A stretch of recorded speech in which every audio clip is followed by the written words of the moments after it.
In this video, I will guide you on how to enter recovery mode on your Nintendo Switch 2. And the process is quite simple. First things first, you have to turn off your Nintendo Switch 2. So long press on the power button at the top over here until you see the power options.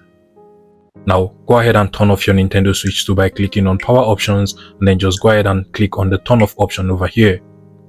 Now once your Nintendo Switch 2 is fully turned off, what you want to do is to go ahead and press on the volume up and the volume down button at the same time, and then just tap on the power button. So press on the volume down and the volume up button at the same time, then just tap on the power button.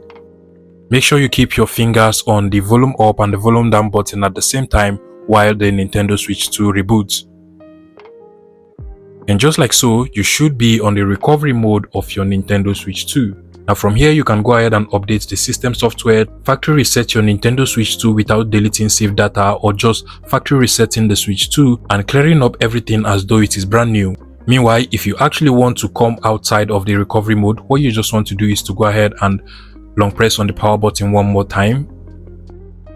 And then you just want to go ahead and long press on the power button one more time to turn it on. And this time the Switch 2 is going to be turned on as normal, and you should be out of the recovery mode from your Nintendo Switch 2. If you find this video useful, please make sure you smash that like button and subscribe to this YouTube channel for more interesting tech tips like this one.